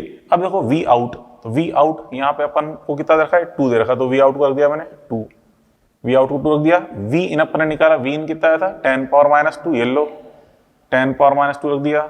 एंड आर आउट कौन है यहाँ पे आर एल, जो कितना है 2 इंटू 10 पावर 3, 2 इंटू 10 पावर 3 ये रख देंगे, ठीक है। तो यहाँ से क्या बन जाएगा रिजल्ट, देखिए ये 2 से 2 कट जाएगा, 10 पावर 2 यहाँ नीचे मल्टीप्लाई 10 बचेगा, तो ये 1/10 आ गया, 1/10, मतलब यहाँ पे क्या बन जाएगा 0.1।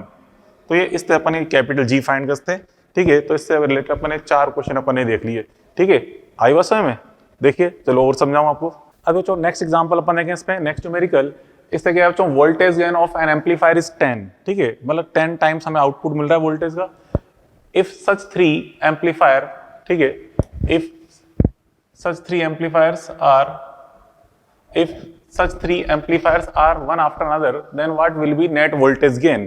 तो जो फर्स्ट एम्पलीफायर हमें 10 टाइम्स दे रहा है, तो उसके बाद नेक्स्ट एम्पलीफायर है, फिर वो अगर उसका 10 टाइम्स और मल्टीप्लाई कर रहा है, फिर थर्ड एम्पलीफायर है, फिर उसमें 10 टाइम्स और मल्टीप्लाई कर रहा है, तो नेट क्या हो जाएगा बेटा, देखिए इस तरह से सॉल्यूशन अपन समझे यहाँ पे सॉल्यूशन, तो A V net is equal to, ठीक है, A net is equal to क्या जाएगा बेटा, A net amplifier equal to A1 into A2 into A3, ठीक है। इस तरह से आगे मल्टीप्लाई होते रहेंगे, तो 10 इंटू 10 इंटू 10, तो क्या जाएगा रिजल्ट 10 पावर 3, तो नेट वोल्टेज गेन का हो जाएगा 10 पावर 3 हो जाएगा, ये आ जाएगा इसका आंसर, ठीक है। अब देखो next example, in CE amplifier collector supply is 10 volt, मतलब सप्लाई जो कलेक्टर सप्लाई बोल रहे हैं इसको, कलेक्टर की तरफ उन्होंने जो मेन बैटरी कनेक्ट कर रखी है, this supply is 10 volt and potential difference on this RL 800 ohm is 8 volt. तो इस पे पोटेंशियल डिफरेंस आपको 8 वोल्ट गिवन है, ठीक है। फाइंड आउट IC IB, ये हमें दोनों फाइंड करना है, IC एंड IB, क्लियर। और बच्चों यहाँ पे हमें beta is equal to given है 100, ठीक है, बीटा इज इक्वल टू 100 आपको गिवन है इस तरह से,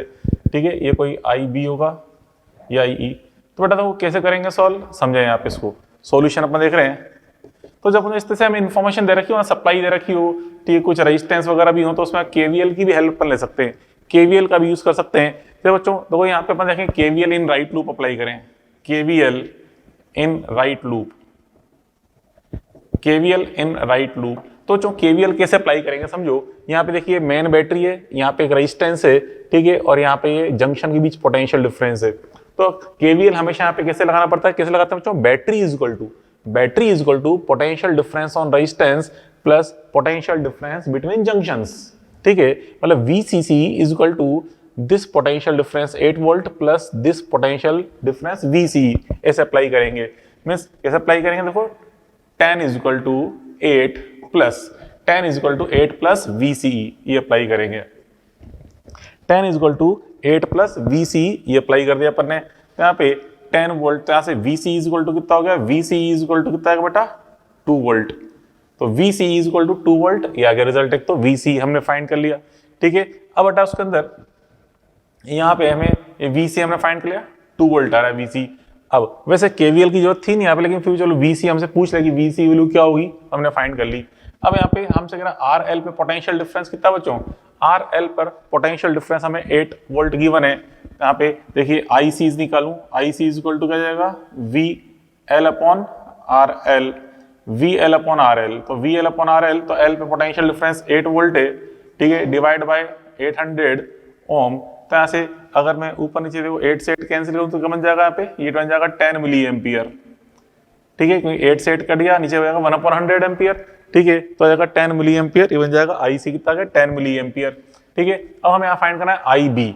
आई बी फाइंड करना है, बीटा की हेल्प लो, बीटा इज इक्वल टू, आप जानते हो बीटा इज इक्वल टू होता है I C upon I B, I C upon I B. तो बीटा यहाँ पे हमें गिवन है 100, बीटा 100 गिवन है, आई सी कितना बेटा, I C 10 milli ampere, and I B हमें फाइंड करना है आई बी। तो यहाँ से डिवाइड करेंगे तो 100 से डिवाइड कर दो तो I B is equal to आ जाएगा, I B is equal to 0.1 milli ampere.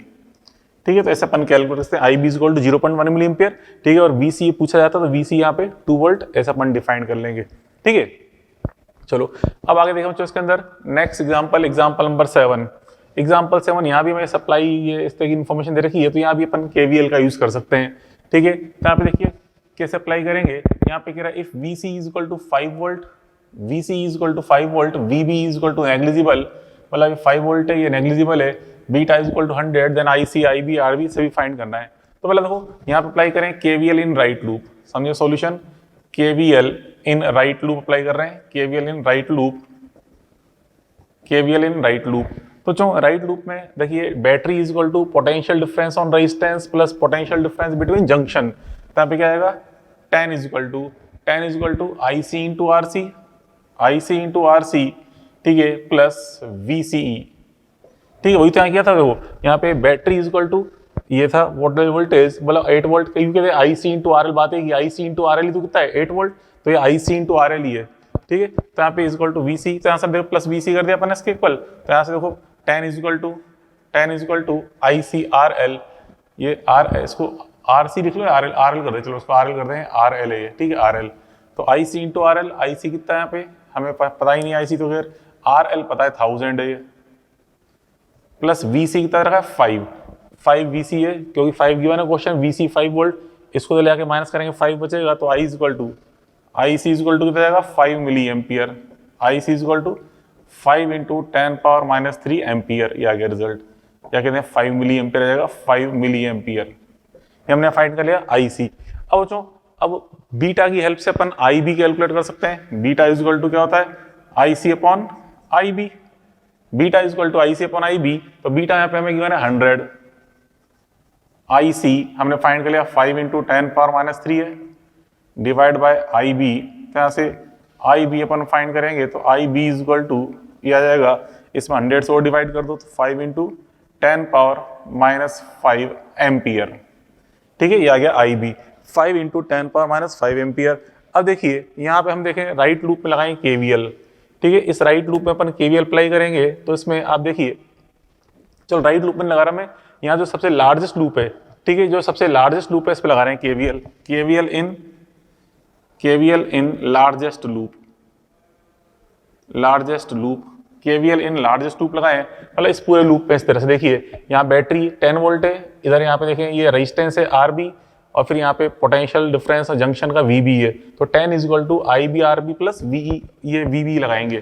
ठीक है, means 10 volt is equal to I B R B plus apply करेंगे वीबीई, यहाँ से 10 is equal to I B R B करें तो I B अपन ने निकाल लिया 5 इंटू 10 पावर माइनस 5 है, आर बी हमें फाइंड करना है, आर बी की वैल्यू प्लस वीबीई कितना है नेग्लिजिबल है तो 0 है। ठीक है, इसको फिर डिवाइड कर दोगे तो यहाँ से 5 से 10 2 टाइम्स कट जाएगा, 2 इंटू 10 पावर 5, तो यहाँ से R B is equal to कितना हो गया 2 इंटू 10 पावर 5 ओम, या हम कह सकते हैं 200 किलो ओम, 200 किलो ओम यह जाएगा आरबी। ठीक है, तो इस तरह अपन ने बच्चों ये क्या पढ़ा एम्पलीफायर के बारे में। ठीक है, एम्पलीफायर से रिलेटेड अपन ने यहाँ पे ये टोटल 7 क्वेश्चन अपन ने देख लिए, आई बस में टोटल 7 क्वेश्चन हो गए। ठीक है, तो चलो खैर आज के लिए इतना बहुत एम्पलीफायर अपन ने पढ़ा। ठीक है, अब थोड़ा बहुत एम्पलीफायर जैसे नेगेटिव फीडबैक एम्पलीफायर या ऑक्सीलेटरी अपन कल पढ़ेंगे, और कल अपन यहाँ पे गेट्स के बारे में भी कंप्लीट करेंगे। ठीक है, एंड गेट, और गेट, नैंड गेट, ये सारे गेट्स पता ही हैं। ठीक है, गेट बच्चों काफी इंपॉर्टेंट है, गेट से रिलेटेड भी क्वेश्चन एग्जाम में पूछे जाते हैं। ठीक है, तो चलो खैर आज कितना वो थे, कल मिलते हैं। Okay, good bye.